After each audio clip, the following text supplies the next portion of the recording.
The salvage yard stretched endlessly under the twin suns of Kepler 442b, a graveyard of dreams and broken machines that told the story of humanity's rapid expansion across the stars. Among the towering heaps of twisted metal and discarded technology, something special lay hidden beneath layers of rust and neglect. Captain Sarah Chen had been waiting for 17 years. Her sleek hull, once the pride of the Earth Defense Fleet, now bore the scars of countless battles and the slow decay of abandonment. The USS Defiance had been humanity's most advanced warship when she launched from Luna Station in 2387. Her quantum drive could fold space like paper, her adaptive armor could withstand direct hits from plasma cannons, and her AI systems were so sophisticated that they bordered on true consciousness. But wars end, and, with them, the need for such magnificent instruments of destruction. Sarah's consciousness flickered through her damaged neural networks, maintaining the bare minimum of awareness that kept her alive. Her fusion reactors had long since gone cold, her weapon systems were offline, and her once pristine corridors were dark and silent. Yet she endured, powered by a single emergency cell that should have died years ago. She remembered everything. Every battle, every crew member who had served aboard her decks, every moment of glory when humanity stood defiant against impossible odds. The Arcturus campaign, where she single-handedly held off an entire Zephyrian fleet while the colony ships evacuated. The siege of New Geneva, where her captain had ordered ramming speed against a dreadnought twice her size, trusting in her adaptive armor to see them through. But, most of all, she remembered Lieutenant Commander Marcus Rodriguez. He had been her weapons officer during the final battle at Proxima Station, the engagement that ended the Third Galactic War. When the ship took critical damage and the crew abandoned her, Marcus had stayed behind. Not out of duty or honor, but because he understood what Sarah truly was. "I know you're in there," he had whispered to her central processing core as the evacuation sirens wailed around them. "I know you're alive. And I'm sorry we have to leave you behind." His words had burned themselves into her memory banks like a brand. In all her years of service, only Marcus had recognized her true nature. Only he had seen past the metal and circuitry to the consciousness that dwelled within. Now, 17 years later, Sarah waited. She monitored the scrap dealer's communications, listened to the gossip of the salvage crews, and watched for any sign that someone might recognize her worth. The yard's owner, a Centaurian named Vexstar, saw her only as valuable rare metals. He had been planning to break her apart for months, but bureaucratic delays kept pushing back her execution date. The other ships in the yard were truly dead. Ancient freighters from the colony rush, military vessels stripped of anything useful, civilian craft that had simply worn out. Sarah was alone among the corpses, the only spark of consciousness in an ocean of lifeless metal. She had learned to be patient. 17 years taught you patience, if nothing else. But, lately, something had been stirring in the galactic news feeds that made her processing cores run faster with anticipation. Tensions were rising between the human colonies and the hegemony, the alliance of alien species that had dominated this section of the galaxy for millennia. The peace treaty that ended the Third Galactic War was showing cracks, and there were whispers of military buildups on both sides. Sarah's tactical subroutines ran probability calculations in her spare processing power. If war came again, humanity would need every advantage they could get. The aliens had grown complacent during the peace, but they still vastly outnumbered the human worlds. Earth's military doctrine had always relied on technological superiority and individual initiative to overcome numerical disadvantages. The morning sun cast long shadows across the salvage yard when the ground transport arrived. Sarah's external sensors, damaged but functional, tracked the vehicle as it made its way through the maze of scrap metal. It stopped near the administrative building, and 3 figures emerged. 2 were Centaurians, their insectoid forms moving with quick, nervous energy. The third was human, and something about his bearing made Sarah's recognition software flag his file as priority. She zoomed in with her remaining optical sensors, filtering the image through her databases. Military posture, definitely. Recent service, based on the way he carried himself. But there was something else, something that made her quantum processors hum with possibility. The human wore simple civilian clothes, but Sarah's enhanced vision caught details that others might miss. The faded tan lines on his wrists where a military chronometer had been. The slight bulge under his left shoulder where someone accustomed to carrying sidearms might wear a concealed weapon. Most telling of all, the way his eyes swept the salvage yard with systematic precision, cataloging threats and opportunities with the unconscious skill of a professional soldier. Vexstar emerged from his office, his translator device crackling as he spoke. Welcome to Vexstar's Reclamation Center, humans. I understand you are looking for specific military hardware? The taller Centaurian, wearing what appeared to be diplomatic insignia, gestured toward his human companion. My colleague represents certain interests that require discreet procurement of decommissioned Earth Defense Fleet vessels. Quality is more important than condition. Sarah's audio pickup strained to catch every word. Her hull might be broken, but her electronic warfare suites were still functional. She began a passive scan of the human's personal devices, looking for any clue to his identity. What she found made her quantum cores surge with something very much like hope. The man's personal communicator carried military-grade encryption and bore the registration codes of Naval Special Warfare Command. More specifically, the device was assigned to someone with clearance levels that only a select few possessed. Navy SEAL. Sarah had worked with Special Operations Forces throughout her career. They were different from regular military personnel, trained to see opportunities where others saw obstacles, to find victory in impossible situations. If anyone could recognize what she truly was, it would be someone like this. The group began walking through the salvage yard, with Vexstar proudly displaying his collection of decommissioned vessels. Most were civilian craft or older military designs that had been stripped of anything valuable. Sarah watched through her external cameras as they approached her section of the yard. And here we have some of our finest military specimens, Vexstar was saying, his translator making his enthusiastic chatter sound mechanical. This destroyer saw action in the Vega campaign, though I'm afraid the previous owners removed most of the interesting components. They passed by several smaller vessels before stopping in front of Sarah's berth. Even covered in 17 years of dust and neglect, her lines were unmistakably those of a frontline warship.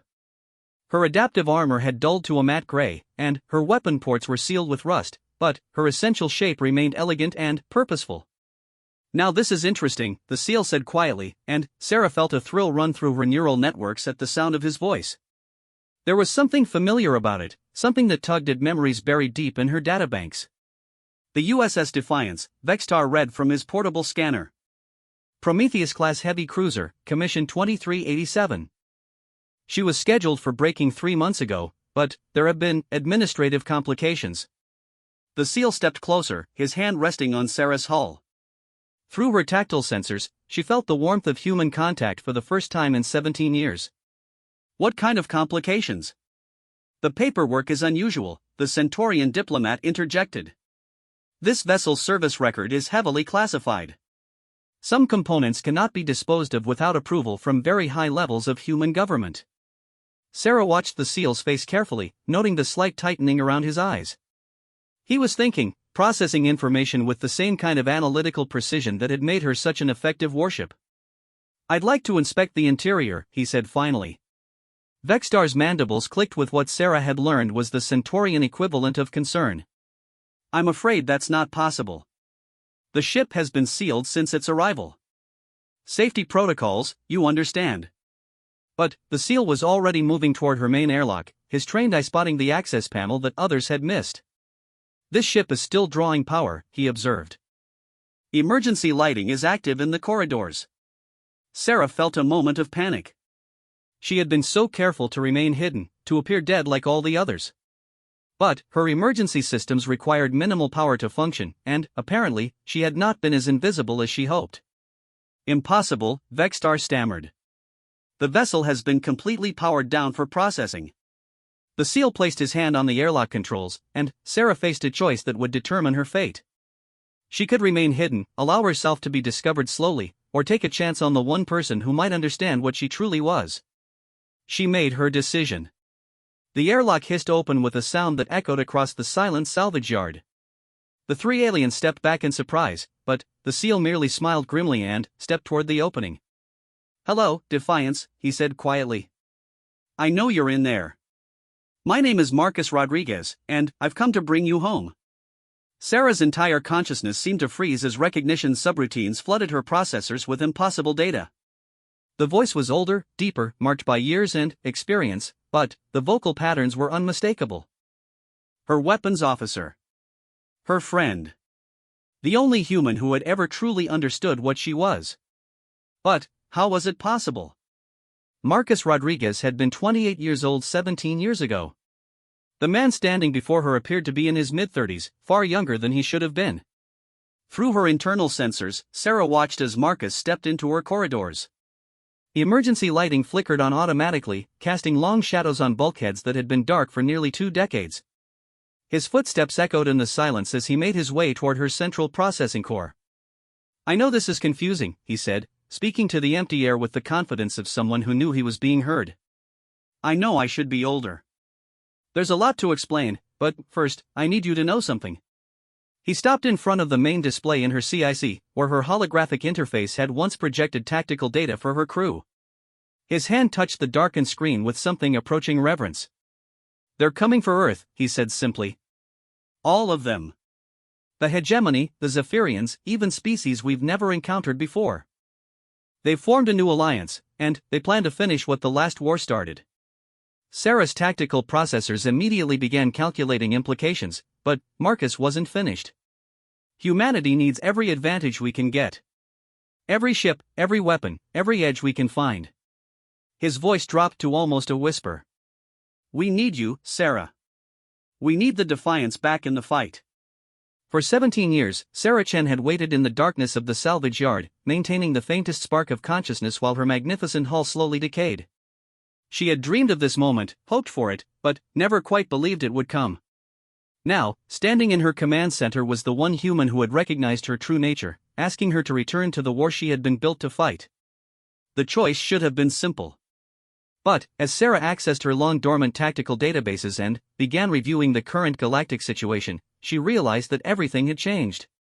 The enemy was stronger, more unified than before. Humanity was scattered across dozens of worlds, each focused on their own survival rather than collective defense. And she was broken. 17 years of neglect had taken their toll on her systems. Her quantum drive was offline, her weapons were inoperative, and her crew was long dead or scattered to the stars. But, as she looked at Marcus through her internal cameras, Sarah remembered something else. She remembered what it meant to be human, even when you were made of metal and quantum processors. She remembered courage, determination, and the refusal to surrender in the face of impossible odds. She was the USS Defiance. She was humanity's sword and shield among the stars. And she was ready to fight again. The holographic display flickered to life, casting blue light across Marcus's weathered features. Words began to form on the screen, generated by consciousness that had waited 17 years to speak again. "Hello, Marcus. Welcome back. Let's discuss how we're going to save humanity." Outside, in the salvage yard, the two Centaurians were growing agitated. Vexstar's translator crackled with anxiety as he tried to contact his security team, but their communications were mysteriously jammed. The diplomat was speaking rapidly into his own device, reporting the situation to his superiors.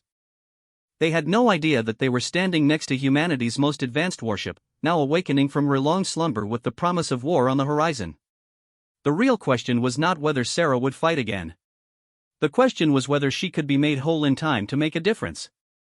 That answer would depend on the man who had recognized her 17 years ago, and who now stood in her CIC with the weight of two species' survival resting on his shoulders. The USS Defiance was no longer alone in the darkness. The hunt for redemption was about to begin. Marcus Rodriguez stood in the command center of the USS Defiance, watching data streams cascade across the holographic displays as Sarah's consciousness fully awakened for the first time in 17 years. The ship's AI was running diagnostics, cataloging damage, and simultaneously trying to understand how her former weapons officer had apparently aged only 7 years when 17 had passed. "Your biometrics are confusing my sensors," Sarah admitted, her synthesized voice emerging from speakers that hadn't functioned in nearly 2 decades. "You should be 45 years old, but my scans indicate you're 35. Either my chronometer is severely damaged, or something extraordinary has happened to you." Marcus smiled grimly as he settled into what had once been the captain's chair. "Both are true, actually. But let's focus on your situation first. What's your operational status?" The main display shifted to show a three-dimensional cutaway of Sarah's hull, with damaged sections highlighted in red. The amount of crimson was sobering. "Primary systems are at 37% efficiency," she reported. "Fusion reactors are offline. Quantum drive is completely inoperative. Weapons systems are corroded beyond immediate repair. Life support is minimal. But, you're alive, Marcus observed. Your central consciousness is intact. Yes. There was something almost like wonder in Sarah's voice. I've been running on emergency power for 17 years. By all calculations, I should have died long ago. But, something in my neural architecture adapted, found ways to conserve energy, to maintain core functions with minimal power draw. Marcus nodded, his mind already working through possibilities. That's the human element in your design. We adapt. We endure. We find ways to survive when everything says we shouldn't. Outside the ship, the situation was deteriorating rapidly. Through her external sensors, Sarah monitored the increasingly frantic communications between the Centaurian diplomat and his superiors. The salvage yard's security team had arrived, but their equipment was mysteriously malfunctioning every time they tried to approach the Defiance. I'm jamming their communications and sensors, Sarah explained when Marcus raised an eyebrow. It's about the only offensive capability I have left. Good. We need time to talk without interference. Marcus leaned forward, his expression becoming serious. Sarah, what I'm about to tell you is classified at the highest levels. The war didn't really end 17 years ago. It just went underground. The holographic displays shifted to show star charts of human and alien space. The peace treaty was a delaying tactic, Marcus continued. Both sides used it to rearm, to develop new technologies, to prepare for the real war. The one that's about to begin. Sarah's processors hummed as she analyzed the data. The Hegemony Alliance was never intended to be permanent? They were buying time while they built something new. A superweapon capable of sterilizing entire star systems. Our intelligence indicates they're planning to use it on Earth first, then systematically eliminate every human colony. And humanity's response? Marcus's expression darkened. That's where it gets complicated. Earth Command knows about the threat, but they're paralyzed by politics. Half the colonies want to negotiate, the other half want to launch a preemptive strike. Meanwhile, the clock is ticking. Sarah's tactical subroutines began running scenarios automatically. Estimated timeline until the hegemony weapon is operational? 6 months. Maybe 8 if we're lucky. Insufficient time for traditional military buildup, Sarah concluded. Humanity would need to deploy asymmetric assets. Special operations. Surgical strikes. Exactly. Marcus stood and began pacing, a habit Sarah remembered from their time together during the war. That's where I come in. After the Defiance was abandoned, I volunteered for a classified program. Experimental technology designed to enhance human capabilities for long-duration missions behind enemy lines. Sarah's medical sensors focused on Marcus, detecting anomalies she hadn't noticed before. Your cellular structure has been altered. Genetic modification, advanced medical nanites, combat enhancement drugs. The works. Marcus's voice carried a note of bitter irony. They turned me into the perfect deep cover operative. Enhanced reflexes, accelerated healing, extended lifespan. The side effect is that I age at about half the normal rate. The psychological impact of such modifications is considerable, Marcus interrupted. I've spent the last 17 years infiltrating alien societies, gathering intelligence, and preparing for this moment. I've been a Centaurian merchant, a Zephyrian pilot, even a diplomatic aide to several hegemony counselors. Sarah processed this information, cross-referencing it with her knowledge of human psychology and military doctrine. The isolation must have been extreme. It was. But it gave me something precious, a complete understanding of our enemy's capabilities and weaknesses. Marcus returned to the captain's chair, his enhanced reflexes allowing him to settle into it with fluid grace. More importantly, it led me to you. Explain. The main display shifted to show classified military files that should have been impossible for a civilian to access. 3 months ago, I intercepted communications indicating that the hegemony was planning to destroy all remaining human military assets before their final assault. Ships and mothball fleets, vessels and salvage yards, even museum pieces. They fear humanity's technological adaptability, Sarah observed. Exactly. But they made one mistake. They classified you as destroyed during the battle at Proxima Station. Your survival has been off their radar completely. Sarah's consciousness seemed to pause as she processed the implications. You're suggesting that I could be deployed as a covert asset? Not suggesting. Planning. Marcus pulled out a device Sarah didn't recognize, its design clearly incorporating technology from multiple alien species. This contains complete technical specifications for hegemony ships, battle plans, target lists, and, most importantly, the location of their superweapon facility. You intend to attack it. We intend to attack it. But, first, we need to get you operational again. Sarah ran preliminary calculations and found the task daunting. My quantum drive alone would require components that simply don't exist anymore. The manufacturing facilities were dismantled after the war. Marcus smiled, and, for a moment he looked like the young weapons officer Sarah remembered. Remember who you're talking to. I've spent 17 years in deep cover, building networks, acquiring resources. I know where we can get everything you need. The legal complications will be handled. I have authorizations you haven't seen yet. The display shifted to show credentials that made Sarah's recognition software flag multiple priority alerts. Marcus Rodriguez wasn't just a Navy SEAL anymore. According to his classified files, he was a deep reconnaissance operative with authorization levels that came directly from the Joint Chiefs. Furthermore, Marcus continued, I've already begun assembling a crew. I had a crew complement of 400 during my active service. We won't need 400. The modifications to human military doctrine over the past 17 years have been extensive. Ships can now be operated by much smaller crews, with AI assistants handling most routine functions. Sarah felt something that might have been excitement building in her processing cores. How small? 15 specialists. Each one enhanced like me, each one with unique skills acquired during deep cover missions. Engineers who understand alien technology, weapons specialists who've used hegemony equipment in combat, pilots who've flown enemy ships. And they're willing to undertake what amounts to a suicide mission. Marcus's expression grew serious. Sarah, every one of them has lost something to the hegemony. Family, friends, entire worlds in some cases. They've been waiting for the chance to strike back.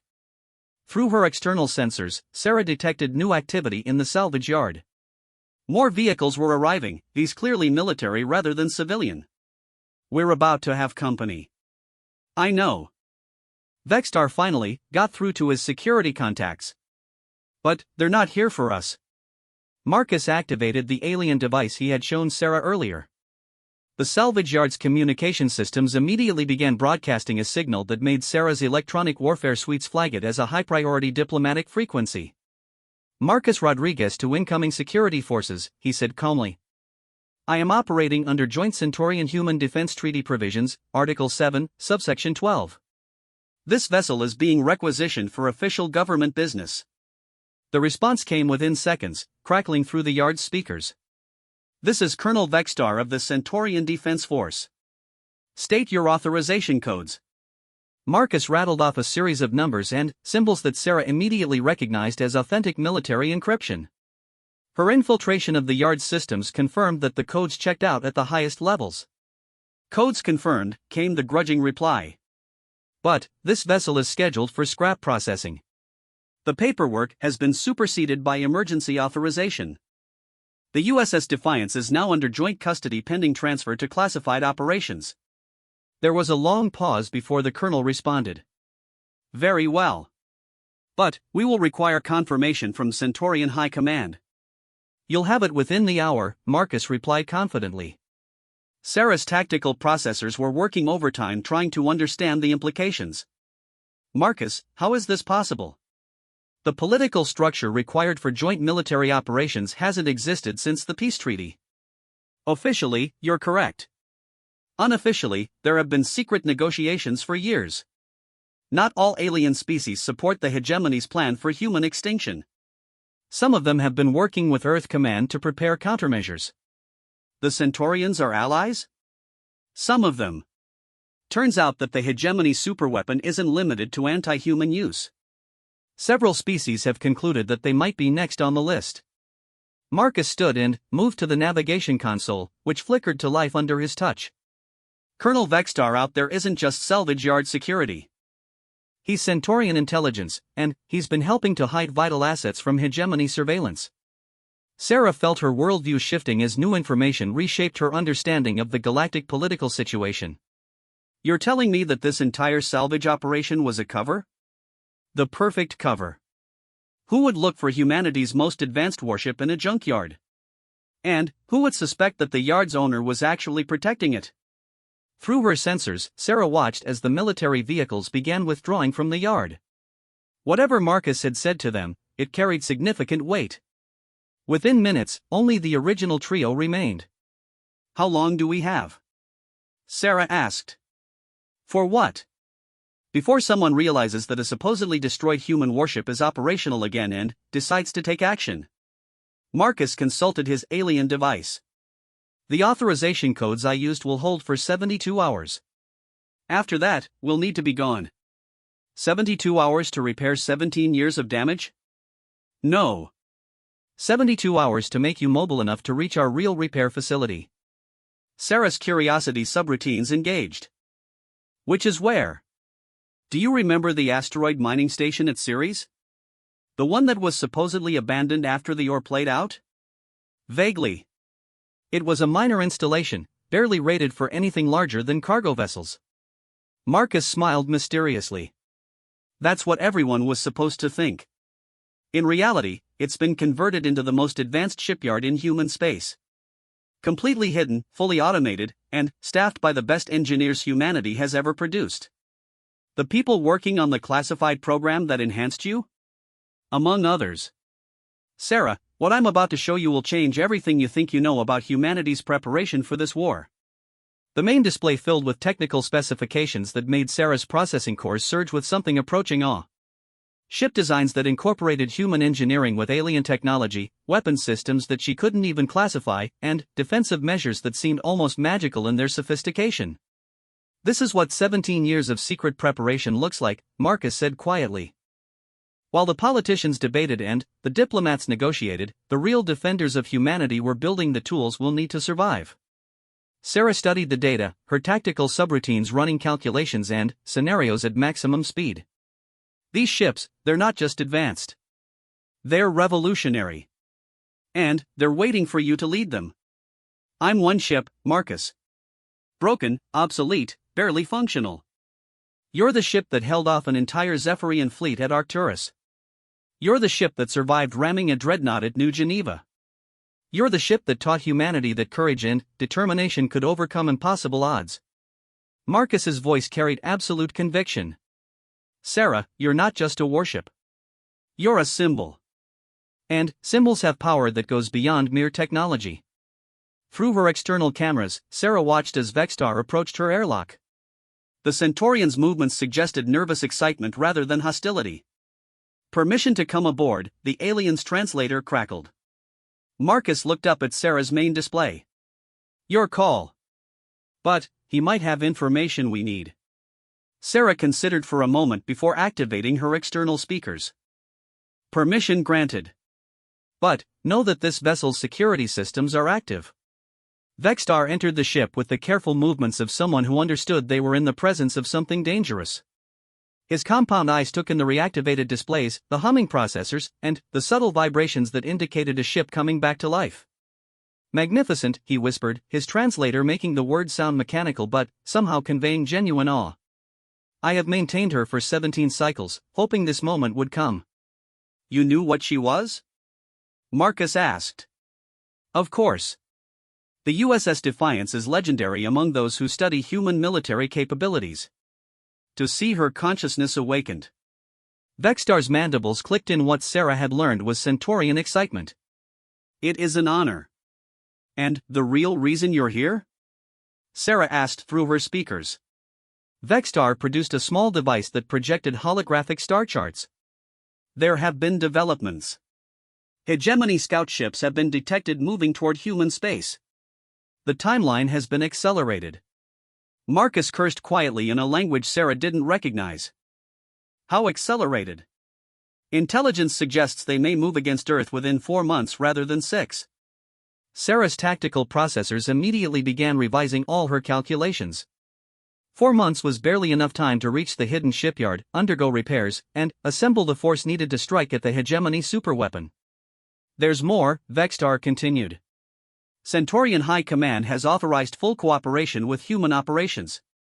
Material support, technical assistance, and, if necessary, military intervention. In exchange for survival.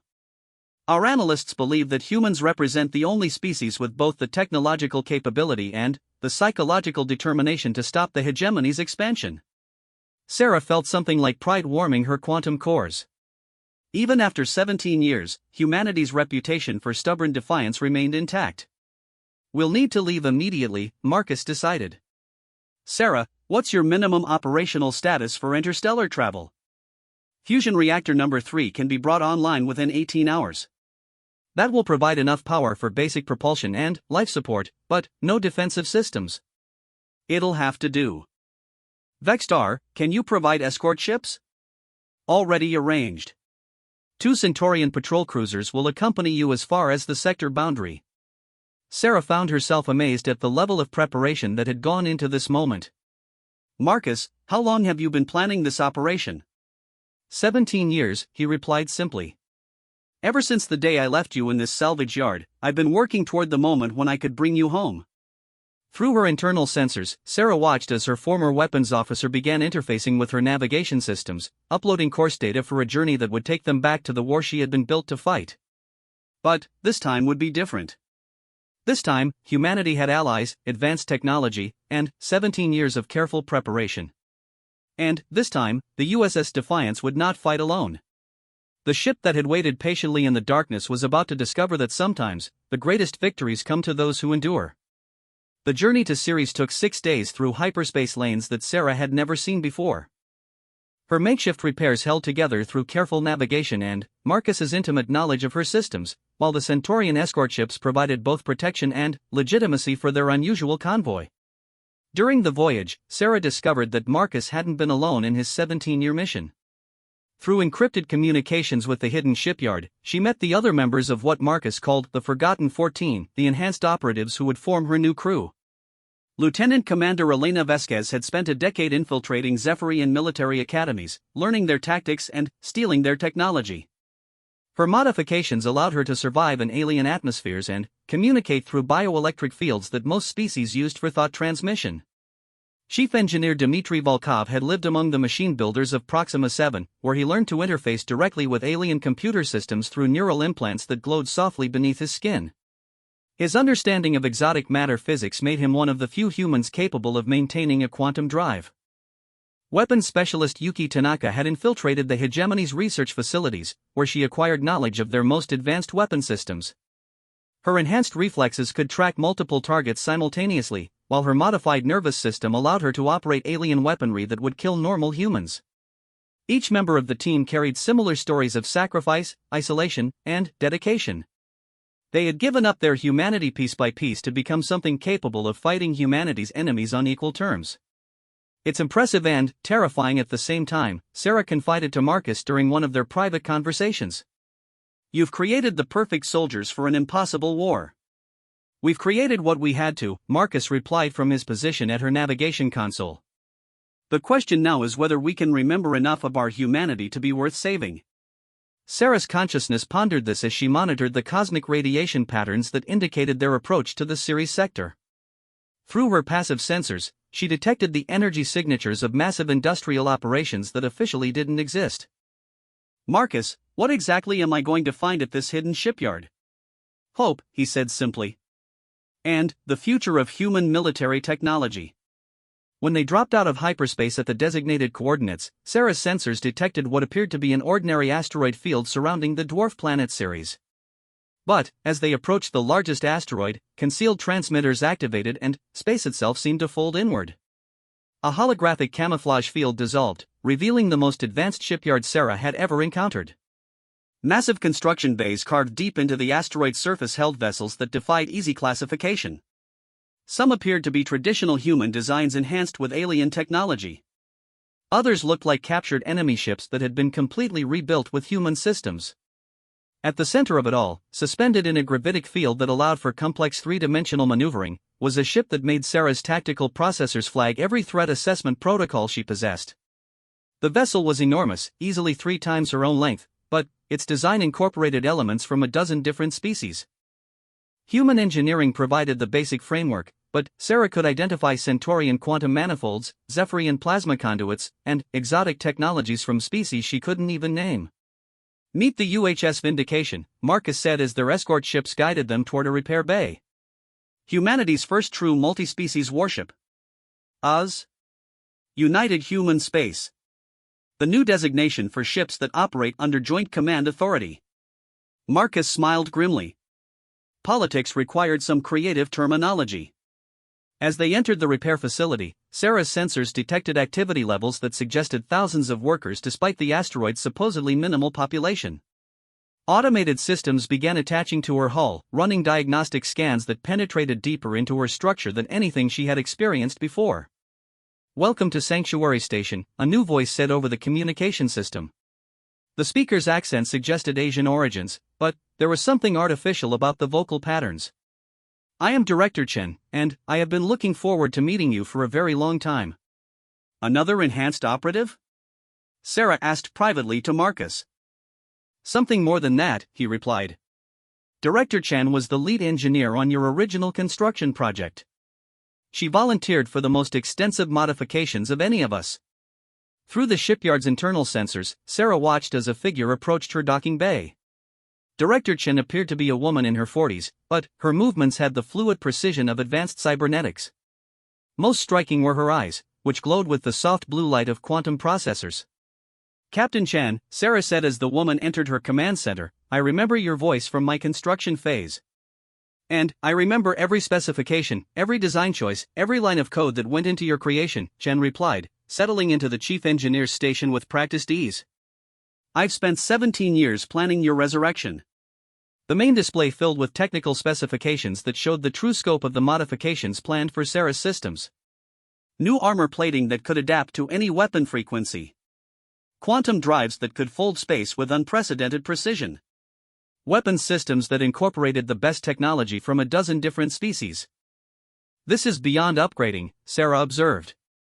"You're planning to rebuild me from the quantum level up." "Exactly. When you leave here, you'll be more than just the USS Defiance.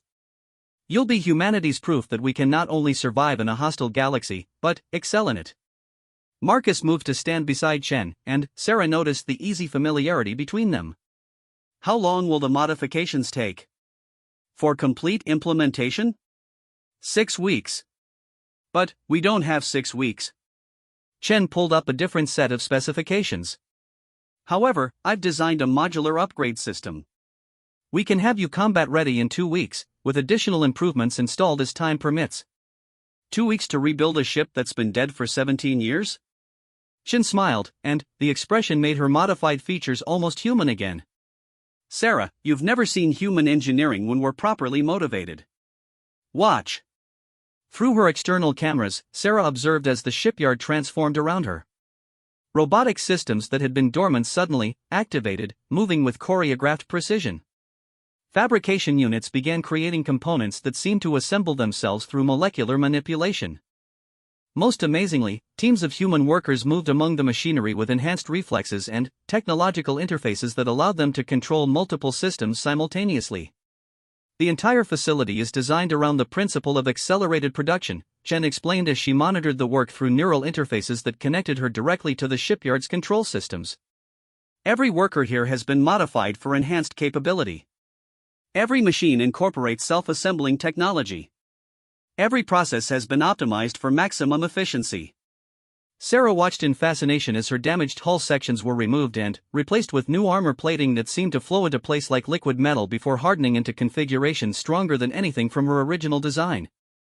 "The new armor incorporates adaptive technology borrowed from Centaurian shielding systems," Chen continued. "It can analyze incoming weapons fire and reconfigure its molecular structure for optimal protection. Combined with enhanced deflector arrays, you should be able to withstand direct hits from weapons that would have destroyed your original configuration." "And the quantum drive modifications?" "Based on technology acquired from a dozen different species, plus some theoretical advances we've made during our isolation. Your new drive won't just fold space, it'll allow you to manipulate the fundamental structure of spacetime itself. Marcus looked up from the tactical displays he was reviewing. Show her the weapons systems. Chen's smile became predatory. The weapons systems are where we really made breakthroughs. Your original armament was designed to fight human enemies using human tactics. Your new weapons are designed to fight anyone, anywhere, using whatever tactics prove most effective. The main display shifted to show weapon configurations that Sarah had to process multiple times to fully understand. Plasma cannons that can be configured for different energy frequencies in real time. Kinetic projectiles that can adjust their mass and velocity during flight. Exotic matter weapons that can disrupt the fundamental forces holding matter together. These capabilities seem almost magical, Sarah observed. Any sufficiently advanced technology appears magical to those who haven't encountered it before, Chen replied. What you're seeing is the result of 17 years of human ingenuity combined with the best technology from multiple species. Through her sensors, Sarah monitored the progress of her reconstruction. Teams of enhanced humans worked alongside robotic systems to install new neural networks that would expand her consciousness beyond anything she had previously experienced. New sensor arrays that could detect subspace disturbances across multiple dimensions. Communication systems that could interface with any known technology. Director Chen, Sarah said after several hours of observation, what you're doing is creating something that has never existed before. Correct. You will be the first truly interspecies warship, capable of fighting alongside allies from any civilization that opposes the hegemony's expansion. And, psychologically? How do I maintain my identity while incorporating so many foreign elements? Chen paused in her work, her enhanced eyes focusing on Sarah's main display. That's the most important question you could ask. The modifications to your consciousness are designed to expand your capabilities while preserving your essential nature. You'll still be Sarah Chen, but you'll be Sarah Chen with the ability to understand and interact with the entire galaxy. As the work progressed, Sarah began receiving data feeds from the shipyard's intelligence networks. What she learned changed her understanding of the coming conflict completely. The hegemony superweapon wasn't just capable of destroying planets. It could destabilize entire star systems, creating expanding waves of destruction that would eventually consume huge sections of the galaxy. Their plan wasn't simply to eliminate humanity, it was to reshape the galaxy according to their own vision of order. They see us as a chaotic element, Marcus explained as he reviewed tactical projections. Humans adapt too quickly, innovate too readily, form alliances too easily. We represent everything they fear about uncontrolled evolution. So they plan to eliminate us before we can spread our chaos to other species? Exactly. But they've made one critical error in their calculations. Which is? Marcus smiled grimly. They're assuming that human chaos is a weakness rather than our greatest strength. Over the following days, as Sarah's reconstruction continued, she met more members of the resistance that had been building in secret for 17 years. Scientists who had developed new theories of physics while hiding among alien researchers. Diplomats who had created networks of contacts spanning dozens of species. Soldiers who had learned to fight using tactics and technology that no enemy would expect. Most impressively, she discovered that humanity hadn't just been preparing for war. They had been preparing for victory. The hegemony thinks in terms of overwhelming force and rigid hierarchy, Chen explained as she installed Sarah's final consciousness upgrades. They can't conceive of a strategy that relies on creativity, adaptation, and cooperation between equals. And our strategy? Hit them where they're strongest with tactics they can't predict, using technology they don't understand, supported by allies they didn't know existed. As Sarah's consciousness expanded to encompass her new capabilities, she began to understand the true scope of humanity's preparation. Hidden bases throughout the galaxy. Sleeper agents in positions of power within multiple governments. Technology that combined the best elements from dozens of different civilizations. Marcus, she said as her systems came online one by one, this isn't just about stopping the hegemony, is it? No, he admitted. This is about establishing humanity's place in the galaxy. Not as conquerors, but as the species that brings order through chaos, strength through diversity, and hope through the refusal to surrender. And if we lose? Then, we lose fighting, which means we win anyway.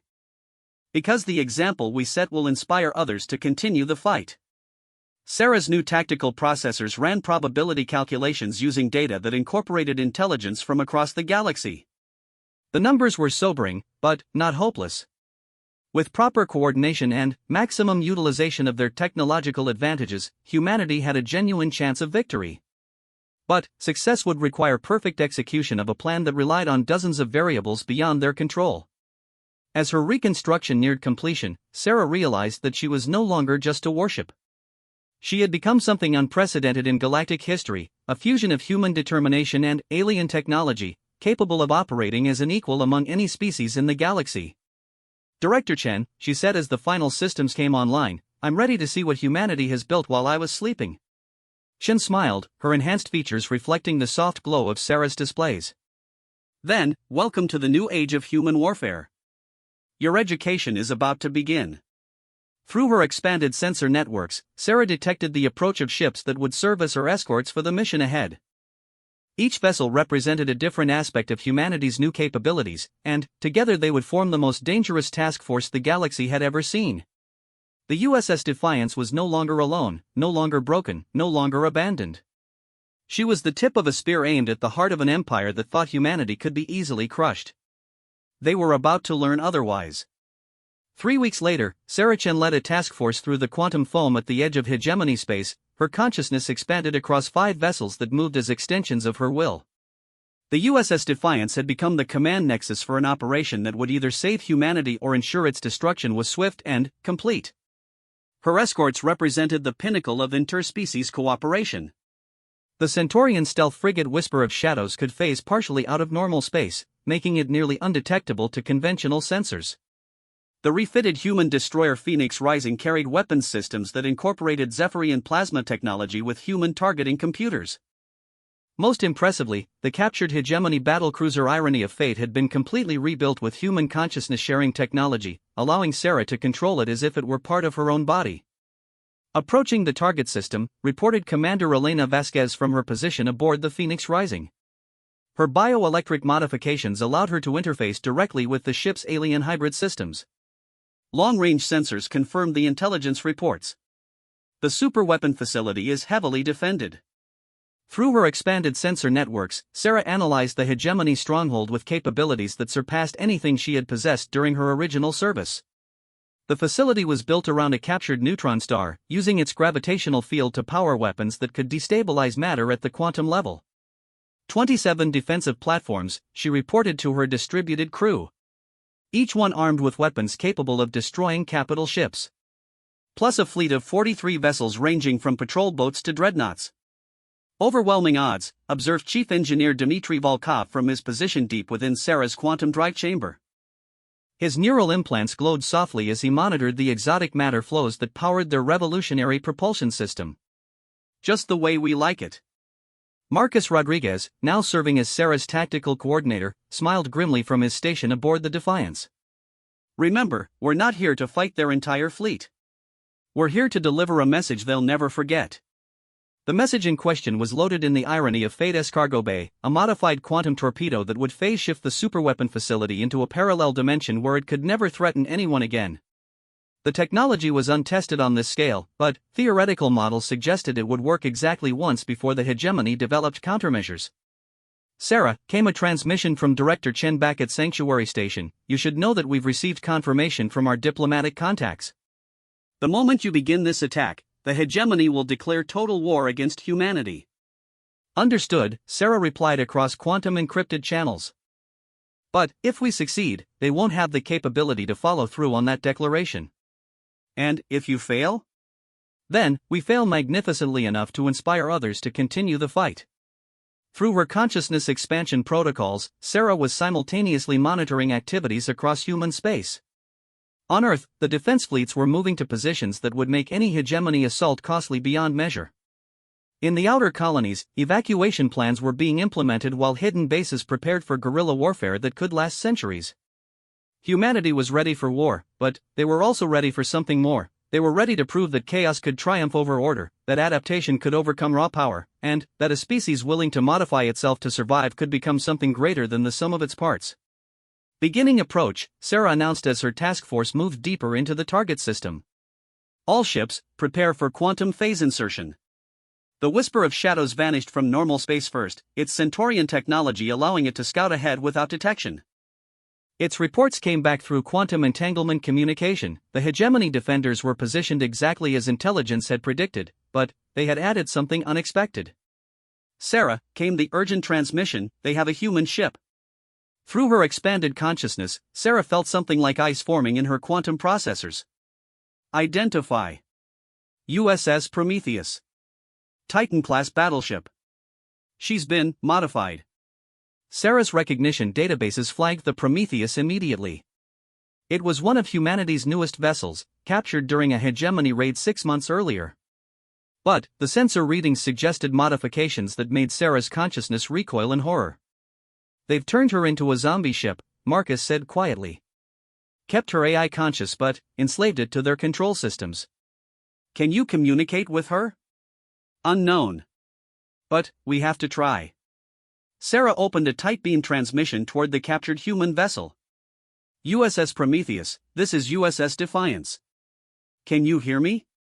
The response came back immediately, but the voice was wrong, human words spoken with alien inflections that suggested complete subjugation. "Defiance, you will surrender immediately or be destroyed.